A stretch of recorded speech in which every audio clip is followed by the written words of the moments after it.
Si De lo que sientes tú explicas sería buena opción para apagar todos, el ¿verdad? micrófono, ¿sí? Sí, por lo general es buena idea. Bueno, vamos a continuar hoy con Nehemías capítulo 4. Nos quedamos en el versículo 6. Todos miran en su pantalla el tema que estoy compartiendo, la página, la pantalla que estoy compartiendo.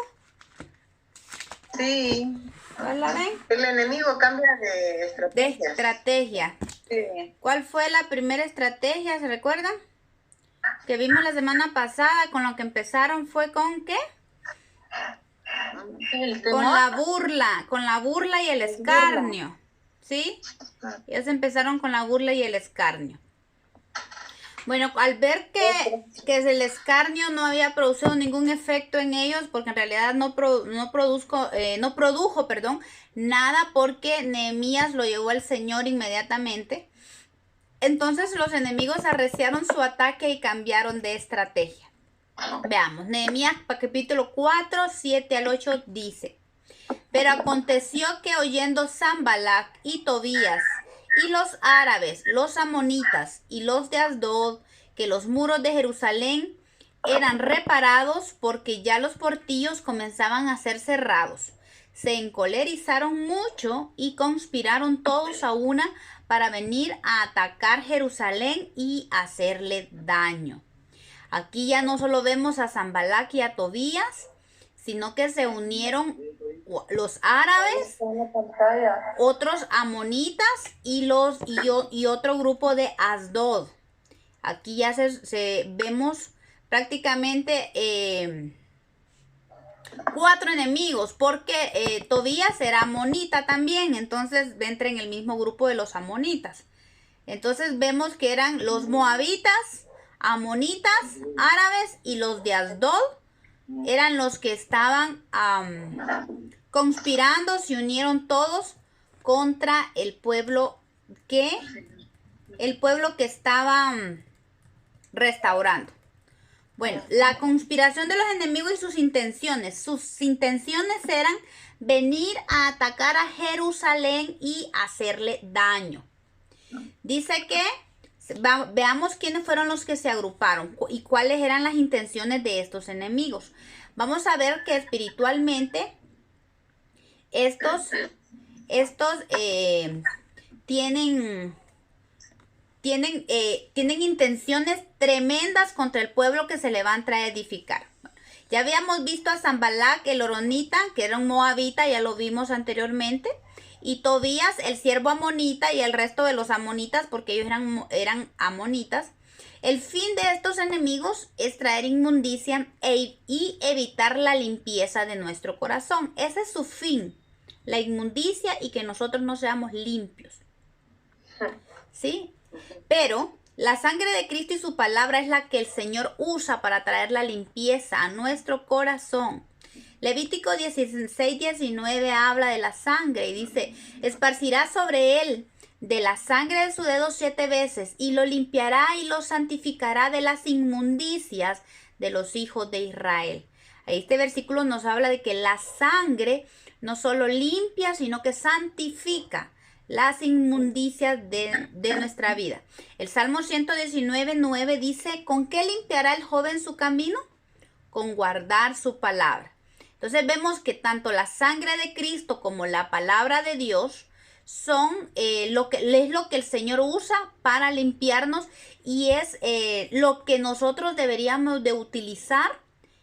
Es nuestra arma contra la inmundicia que traen estos enemigos a nuestra vida, para limpiarnos el pecado. Entonces, qué importante es guardar la palabra. Y esto de guardar la palabra significa atesorarla en el corazón, y no solo atesorarla, sino llevarla a la obediencia, que esa palabra nos lleve a obediencia, a obedecerla, a manera de que nosotros vamos obedeciendo la palabra, que esa palabra se va transformando vida en nosotros.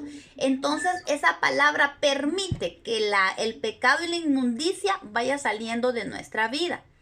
Qué importante es no solo la palabra, no solamente es de agarrarla y de leerla y pasar por ella y olvidarla.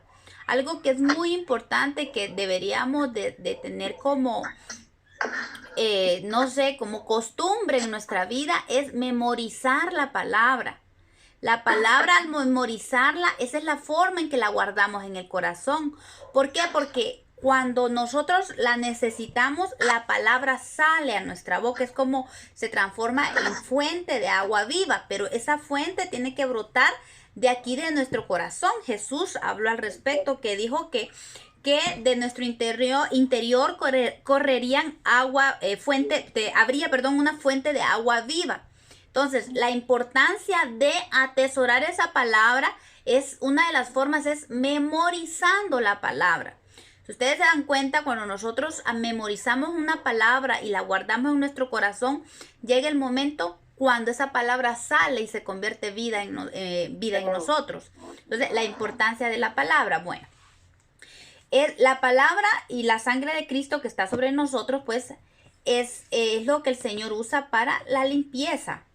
Y el ataque nuestra arma contra Sanballat y contra Tobías, los moabitas y los amonitas. Ok, el tercer enemigo que se levantó fueron los árabes. La palabra árabe viene de la raíz hebrea arab. Ahí está entrando Dorita, ya hacía falta. La palabra hebrea arab, que significa esterilidad.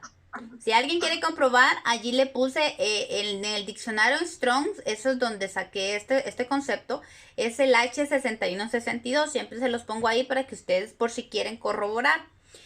Posiblemente los árabes eran dirigidos por Gesén. Gesén es mencionado en este mismo libro de Nehemías, capítulo 2, versículo 19. Ahí hablan de Gesén el árabe, que era el líder de los árabes. Entonces, posiblemente Gesén estaba al frente de los árabes. Gesén viene del hebreo Geshen, cuyo nombre significa chubasco, lluvia o aguacero. Bueno, los árabes representan aquello que trae esterilidad a nuestra vida, aquello que no nos deja dar fruto y se presentan como fuertes lluvias. Pueden tipificar situaciones que nos dan duro, que vienen duro a nuestra vida y a veces llegan de manera inesperada, las cuales traen fuertes vientos, provocando inestabilidad espiritual y sequedad. La intención de este enemigo, que son los árabes, es provocar esterilidad en nuestra vida. Aunque parezca contradictorio, ¿verdad? El pensar que donde hay lluvia o agua haya esterilidad, sin embargo, no todas las aguas son buenas, ¿verdad? Porque está hablando de que Gesén significa chubasco, lluvia, pero esa lluvia trae esterilidad, increíblemente. Y entonces, pues nos puede sonar un poquito como lluvia. ¿Cómo va a ser una lluvia que recibe agua? Va a ser estéril. ¿Cómo es posible? ¿Verdad? Pero fíjense que la palabra de Dios nos habla de que no todas las aguas son buenas. Quiero que vayamos a Segunda de Reyes, capítulo 2, versículo 19. Vamos a ver una historia allí.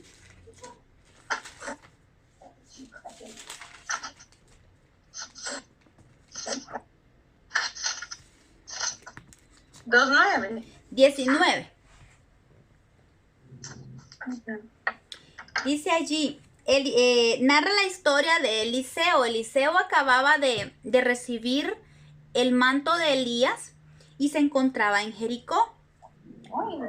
Dice, y los hombres de la ciudad dijeron a Eliseo, he aquí el lugar en donde está colocada esta ciudad es bueno, como mi señor ve, mas las aguas son malas y la tierra es estéril.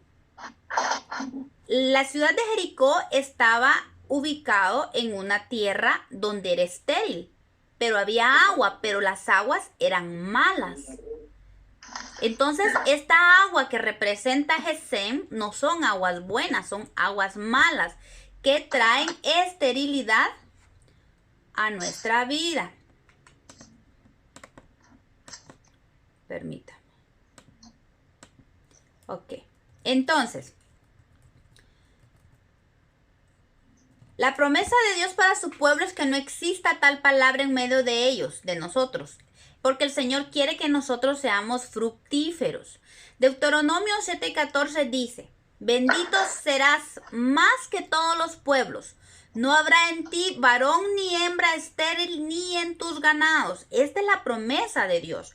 Dios no quiere que en nuestra vida haya esterilidad. Pero ¿qué pasa cuando hay aguas amargas? Aguas que han entrado a nuestra vida que vienen a amargarnos. Situaciones, problemas de cualquier índole, enfermedades traen amargura y esas aguas son malas y provocan esterilidad porque donde hay amargura no puede haber crecimiento espiritual. Eso trae esterilidad a nuestra vida, no nos permite crecer la amargura. ¿Verdad? Juan 15:2 habla que el Señor quiere limpiarnos para que llevemos más fruto. Entonces, si hay esterilidad, no podemos crecer, no podemos dar fruto. Y el anhelo del Señor es que nosotros demos fruto. Entonces, qué importante es que examinemos nuestra vida y no permitamos las aguas malas, las aguas amargas que vienen a provocar esterilidad. Pero vean, lo lindo de la palabra de Dios es que la misma palabra nos enseña cómo se puede quitar todo esto. Ahí mismo en Segunda de Reyes vemos cómo hizo Eliseo para sanar estas aguas y para sanar la tierra, para que la tierra dejara de ser estéril. Ahí mismo en el capítulo, en el versículo 20 dice la palabra. Entonces él dijo, traedme una vasija nueva y poned en ella sal. Y se la trajeron. Y saliendo él a los manantiales de las aguas, echó dentro la sal y dijo, así ha dicho Jehová, yo sané estas aguas y no habrá más en ellas muerte ni enfermedad. Y fueron sanas las aguas hasta hoy, conforme a la palabra que habló Eliseo. Vean qué importante eso. ¿Qué hizo Eliseo? Tomó una vasija, ¿qué? ¿Será que tomó una vasija rota? Él tomó una vasija nueva. Nueva. Y eso nos habla de nuestro ser, de nuestra vida, de nuestro corazón. El Señor quiere hacernos vasijas nuevas para que Él deposite. El Señor hablaba que los odres nuevos son para depositar el vino. ¿Sí? El Señor no solo quiere depositar vino, que es el gozo del Señor Espíritu Santo en nuestra vida. Aquí Eliseo habla de echar sal. Y la sal de Dios representa la gracia. ¿Sí? La gracia de Dios. Mientras que la sal, en el Antiguo Testamento vemos que en muchas ocasiones la utilizaron para neutralizar una tierra. La sal del mundo neutraliza la tierra. Incluso provoca esterilidad. Pero la sal, la gracia de Dios depositada en nuestra vasija, en nuestro corazón, provoca gracia. Es la gracia de Dios en nuestra vida. Y la gracia de Dios quita la esterilidad. No solo viene a quitar la amargura. Y cuando es sanada la agua amarga, la amargura, las aguas malas, entonces es sanada nuestra tierra y es echada fuera la esterilidad. Pero aquí habla de una vasija nueva, ¿verdad? Vasija una nueva. Nueva criatura. Exacto, es lo que habla, es lo que el Señor quiere hacer en nosotros, vasijas nuevas.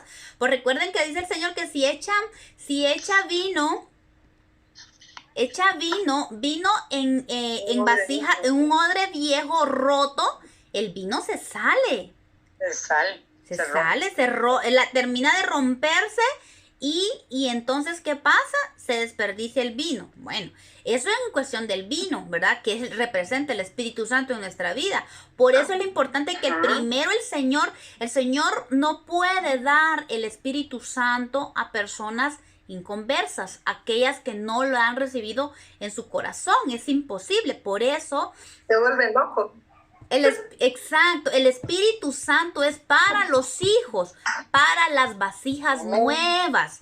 El que está en Cristo, dice la palabra, nueva criatura es. Las cosas viejas pasaron y todo es hecho nuevo. Entonces, cuando nosotros ya somos una vasija nueva, no solo nuestra vasija es para depositar vino, que es la presencia del Espíritu Santo en nuestra vida, sino que en este caso, Eliseo utiliza la vasija nueva para echar sal. Y él no llevó la sal en cualquier bolsa, en cualquier cosa, no. Él lo hizo en vasijas nuevas. Echó y agarró la sal y tomó de esa sal, de esa gracia, y le echó sobre las aguas malas. Y dice que esas aguas fueron sanadas y nunca más hubo en ellas ni muerte ni enfermedad. Vea la bendición de lo que provoca la gracia de Dios en nuestra vida. Qué importante es que pidamos al Señor esa gracia, hermanos. Miren, si en nuestra vida, si el enemigo ha traído aguas malas, aguas amargas a nuestra vida, clamemos al Señor por su gracia. La gracia del Padre está disponible para sus hijos y en las cantidades necesarias, no más, no menos. Es lo que usted necesita, es lo que yo necesito para la situación que estoy viviendo. En este caso, este enemigo trae amargura, trae aguas malas con el único fin de provocar ¿qué? Esterilidad. Los árabes representan la esterilidad y esa es la intención de este enemigo, provocar en nuestra vida, evitar que nosotros produzcamos para el Señor, que nuestra vida crezca, ¿verdad? ¿Cuántas veces el Señor dice que nos compara, que nosotros somos esa parte de la vid, somos esas ramas y tenemos que estar unidas a la vid para que demos fruto? Pero la amargura viene a provocar muerte y esterilidad a nuestra vida. Y el Señor quiere que seamos fructíferos y la esterilidad por ningún motivo va a permitir eso en nosotros. Ya leímos en Deuteronomio, la bendición de Dios es que su pueblo sea fructífero. No, del Señor no quiere que haya esterilidad en nosotros. Entonces, Santiago 3:11 también nos habla, dice, Santiago 3:11 nos habla de las aguas que pueden haber en nuestra vida. El Señor no quiere, dice, que haya en nuestra vida o que nosotros seamos fuentes de agua amarga y de agua dulce. El Señor quiere que el agua que hay dentro de nosotros sea agua dulce, que seamos fuentes de agua dulce. Porque no puede salir de una misma fuente, dice, agua amarga y agua dulce. Y también orando, teniendo la certeza que nuestra oración es agradable al Padre, al igual que la oración que hizo Isaac. Recuerdan que Rebeca era estéril. Y dice la palabra de Dios en Génesis 25:21. Dice que Isaac oró a Dios por su mujer Rebeca, que era estéril. Y Dios lo aceptó y ella concibió. Ve qué interesante. Hay que orar al Señor cuando veamos esto. De verdad que vamos a ir viendo que la oración es el arma más poderosa que nosotros tenemos, que el Señor nos dio para obrar, para atacar al enemigo, ¿verdad? Cuando viene a nuestra vida. Entonces, bueno, vemos que este enemigo, los árabes, lo que querían provocar era la esterilidad en el pueblo. Esa es la intención de los árabes. El otro grupo que se levantó fueron los de Asdod. Los de Asdod. Asdod significa devastador. Viene de la palabra de la palabra hebrea Asdod, que significa devastador. Según el diccionario, es aquello que devasta, arrasa y aniquila. Es algo imparable y rotundo que no da lugar a réplicas. Esa es la intención de este enemigo Asdod. Los de Asdod eran descendientes de los anaseos. En Josué 11:22 nos habla de esto. Los anaseos eran descendientes de los gigantes. Habían gigantes en el tiempo de Josué, ¿verdad? Entonces, estos de Asdod eran descendientes de los anaseos. Y Anak significa collar, pero como si estrangulara. La misión de esto es venir a desesperarnos y como dice aquí que es un collar como que si estrangula. Cuando usted siente una desesperación que no puede con ella. Eso es lo que produce este enemigo. También Asdod era un pueblo filisteo. Luego se convirtió en un pueblo filisteo. Eran descendientes de los anaseos y se convirtieron en el pueblo filisteo. Eso lo vemos en 1 Samuel 5:1, donde habla que Asdod era una ciudad del pueblo filisteo. El pueblo filisteo representa a la envidia. Los de Asdod representan entonces todo aquello que tiene como fin devastarnos. No solo como fin devastarnos, sino también, perdón. Debemos estar firmes en el Señor, dice. Así que aquellas cosas que provocan ataduras que nos asfixian y representan también a la envidia, que hay algo que no está bien redactado. Ok. Hermana Sarita, al pueblo de Asdod era filisteo y eso significa envidia. Envidia. Los filisteos son la figura espiritual de la envidia. Uh-huh. Más adelante les voy a decir dónde está la base de esa figura. Sí, este pueblo, este enemigo trae que lo que quiere es devastarnos y lo provoca provocando ataduras que nos asfixian y utiliza la envidia. Entonces, pero tenemos que ver una cosa. La envidia aquí puede venir de dos vías, hermanos. Puede ubicarse tanto en nosotros o puede venir de afuera. ¿Verdad? Primero, cuando que nos rodee gente envidiosa que haga lo posible para devastarnos, porque puede venir, pues cuando viene la envidia de afuera. Gente con envidia para nosotros.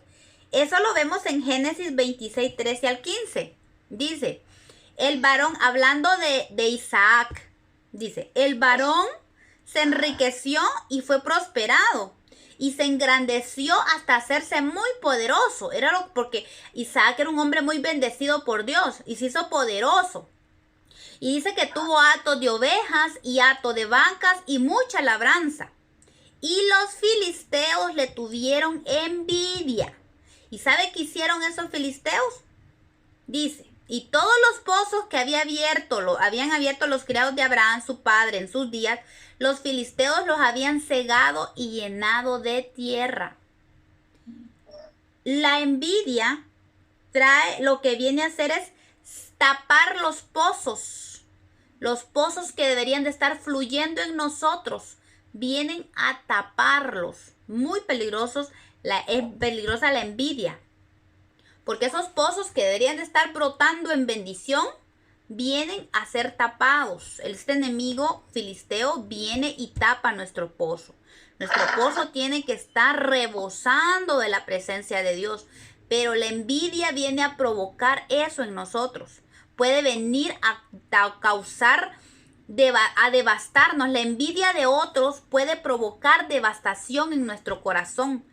Puede provocar ataduras que nos lleven a asfixiarnos, a desesperarnos, porque ese es el fin de la envidia, desesperarnos, ¿verdad? Cuando hay personas de afuera que vienen con esas intenciones.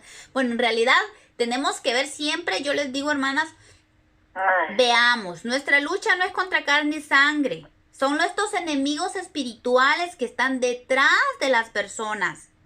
¿Sí? A quien nosotros tenemos que atacar, no a las personas, ¿sí? Y la otra es que la envidia esté en nuestro corazón destruyendo desde adentro, porque este enemigo puede venir de afuera y puede atacar también desde adentro. Job 5:2 dice, es cierto que al necio lo mata la ira y al codicioso lo consume La envidia. La envidia puede consumir nuestro corazón. Tenemos que examinarnos, porque muchas veces está ahí la envidia escondida y no nos damos cuenta, ¿verdad? Salmo 37:1 dice, no te impacientes a causa de los malignos, ni tengas envidia de los que hacen iniquidad. Este salmo está hablando de que dice incluso David dice que él sintió envidia de ver que la gente mala prosperaba, pecaba y no le pasaba nada. Muchas veces podemos decir, ¿por qué tal persona sí prospera? ¿Por qué a mí yo no salgo de esta? Y eso representa que hay envidia en nuestro corazón. Pero dice la palabra de Dios que no nos impacientemos a causa de los malignos. ¿Cuántas veces vemos que gente que uno dice, no, esta persona no está caminando como debe ser delante del Señor y puchica, y qué bendecida que es? Y yo estoy tratando por todos los medios y muchas veces no camino como yo quisiera. Eso es peligroso. Cuando vienen esos pensamientos, significa que hay envidia en nuestro corazón. Dos cosas ahí que tenemos que entender. Primero, que si nuestra situación no está caminando, es porque Dios está tratando algo en nosotros. Y entonces el Señor no nos saca de la situación que estamos, o puede ser porque nosotros nos hemos metido o estamos haciendo malas cosas, o porque Dios lo está permitiendo para proceso en nuestra vida, para crecer, para limpiarnos. Y otra cosa que tenemos que entender es que no tenemos que estar viendo si los demás prosperan o no prosperan, o si les va mal o si les va bien. La verdad es que la palabra de Dios dice que al final, dice que el fin de los malignos, por mucho que prosperen, el fin de los malignos siempre va a ser muerte. Entonces no tenemos que ver que si porque aquel prospera, porque aquel sí lo hace y yo no. Tenemos que entender, siempre el Señor nos enseñó, en Mateo vemos cómo el Señor muestra y enseña que nuestra relación siempre tiene que ser aquí primero, entre Dios y yo, ¿sí? Es lo que mi Padre me enseña, lo que mi Padre quiere que yo haga. Siempre es lo que Dios me está tratando a mí primero. No tenemos que poner nuestra mirada en los demás, sino que en nosotros, bueno, en Dios y en lo que Dios está haciendo en nosotros. Cuando digo la mirada, estaba hablando, recordándome de la parábola, de la enseñanza de Jesús cuando dijo que no tenemos que ver la viga del hermano, sino que nos ocupemos de la paja nuestra. Exacto, entonces... Al contrario. No, la no, paja, o sea, de la paja. ajá, sí, cabal. Sí. Sí. Que no nos ocupemos de la paja del hermano, sino de la viga nuestra, porque es más grande, ¿verdad? Entonces, tenemos que ver esa situación, que el Señor quiere que nos ocupemos de nuestra viga, que es más grande que la paja del hermano. Entonces, tenemos que examinar esto, y el deseo del Señor es que seamos puros en nuestras intenciones, en la intención de nuestro corazón, y que confiemos en Él, así como lo hizo Isaac.